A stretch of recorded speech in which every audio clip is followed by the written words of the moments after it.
Сайн байцгаана уу монголчуудаа. Намайг Эрдэнэчмэг гэдэг өнөрт нэгэн хаан судлалын хүрээлэнгийн тэргүүн гэж Монгол орнд өөрөөр хэлбэл албан ёсны үйл ажиллагаагаа явуулахдаа нэршсэн би Батхааны Алдан ордын улсын удмаас та бүхэнд хандаж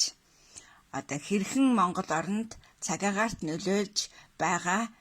сүүлийн хоёр үйлдэлийн талаар тайлбарлахыг хүсэж байна. Тэгэхээр та бүхэн мэдэж байгаа уртлын бичлэгтэй бол Тэрлэн голын айсавд бид нар нөлөөлөл үүсгэж өөрөөр хэлбэл Күлүүн нуур буюу далайн нуур Тэрлэн голын айсавд хүртэлх газар зүйн байрлалд бид нар цагаарын нөлөөлөл үүсгэсэн. Тэгвэл саяхан бид нар Чандман улаан уулын аймаг буюу одоогийн Увс аймгийн Бөхмөрийн сумын нутагт Көгшин Оваат гэдэг уул орчмоос баруун зүүн саяны уулын өврөөс Чуун гол, Янсэ мөрөн, Бүх мөрөн гэмэх 3 голын айсавд цагуурын өөрчлөлт нөлөөлөл хийж мөн бид Монгол орны газар нутагт мөн Алтан улс Сибирийн нутагт Алтан бомбын нэрнийг эхлүүлэх бэлтгэл хийж их заалгалт буюу Батхааны Алтан ордын улсын үйл хэргийг Атила Александр Тэмүжин Чингис хаан зүч цагаад өгөөд нутагт хийж гүйцэтгэлээ. Тэгэхээр та бүхэнд би шуудхан гэж хэлэхэд Бүх мөрөн гэдэг бол бөө мөргөл Көг тэнгэр гэмэх үг үйл ойлголтын ихэнх газар зүйн байрлал.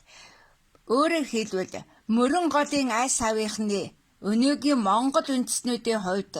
дээдийн дээд орно. Эсвэл мөн хөх тэнгэр гэж ярьдаг энэ ойлголт нь яг одоогийн та нарын төсөөлж байгаа гар бол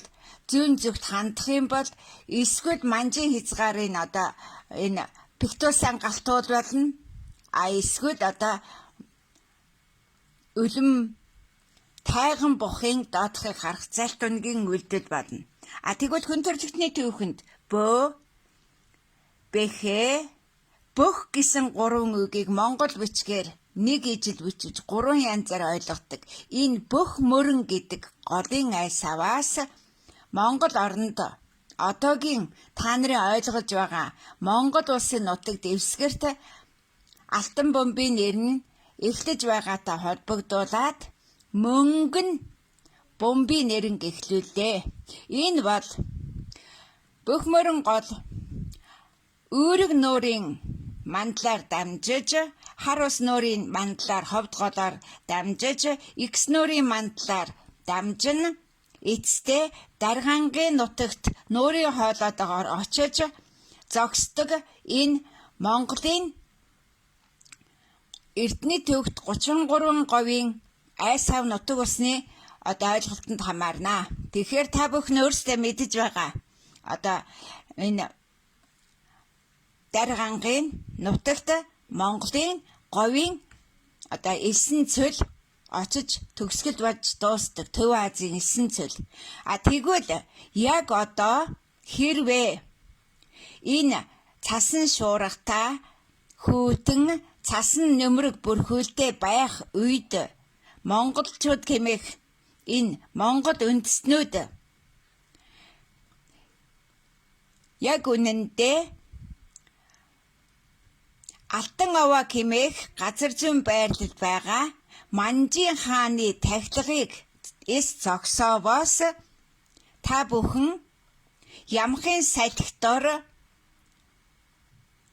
цаашид том төс төвчний цар тахлын золиос болсоор байх ийм аюул гамшиг байгааг би та бүхэнд сануулж байна. Өнөөдөр 3 дугаар сарын 25 нь Күнүүгийн наран тооллын зулын өдөр дорны саран тооллын шинийн нэгэн та бүхэнд өнөөдөр Алтан мөнгөн бомбын нэрэнд нэгдэх боломж ердөө 13 хоног байна. 4-р сарын 6-ны дотор Монгол орнд энэ Манжи хааны тахилгатай төрийн тахилга бүхий уул овоо мөн түнчлэн аймаг сомдын орон нутгийн түнчлэн гэр бүлийн холбогдлолтой уул овооны харын бөө мөргөлийн болоод шарын шашны Манжи хааны төрт ёсыг Тангад номд ламаар дагалдуулж байгаа энэ зан үйлийг зогсоохгүй бол цаашид Монгол үндэстэн өөрийгөө Монгол хүн гэж хэлэх боломжгүй болно. Яагаад гэхээр энэ үйл хэрэг чинь 1226-аас 1227 оны өмнөх үед хамаарах их үгт Тангад иргэд хэмээхэн хамааралд та бүхэн орж байгаа юм.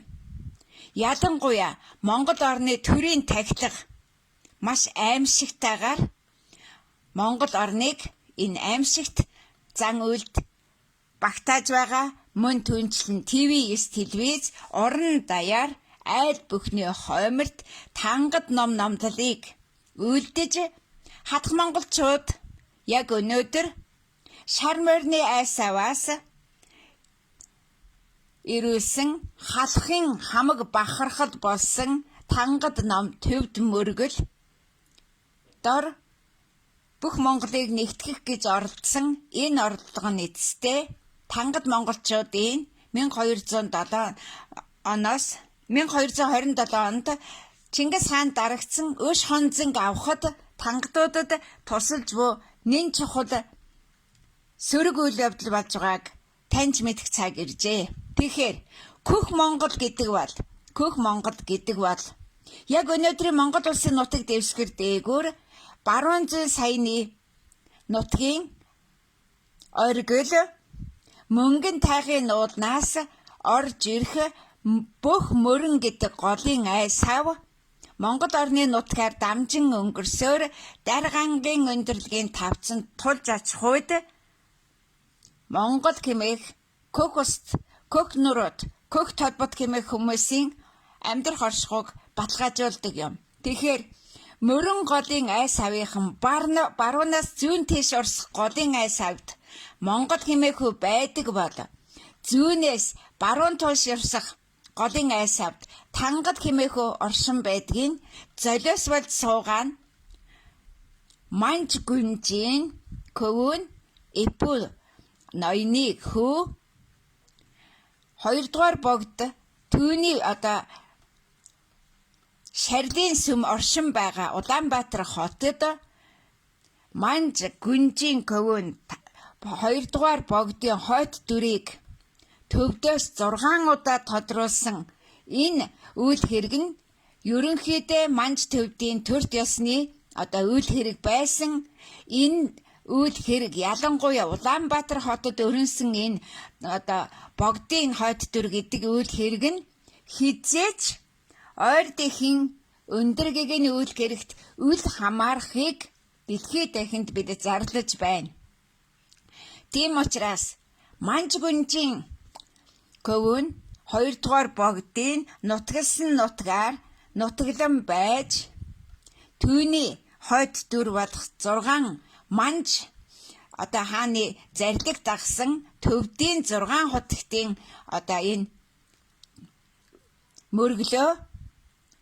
буруу урсгалтай гол дор үлдэж буугаа зөв сайн таних Хөх Монгол оршихуун бодит үрдүн хаан оршин бууг Засаг хааны нутгаар урсан өнгөрөх Тунгалаг уст бүх мөрөн бэхэ мөрөн бөө мөрөн голын айс авныг таних чавхал болжээ. Энийг анхааралтай таньж мэдэж ажил үйлстэй хэрэгжүүлж 13 хоногийн дотор Хөх Монголоо олохгүй бол цаашаа таавах нь Чингисийн Монгол даашаа Монгол хүн байх нэр төргүй болсноо таньж мэдэх цаг иржээ.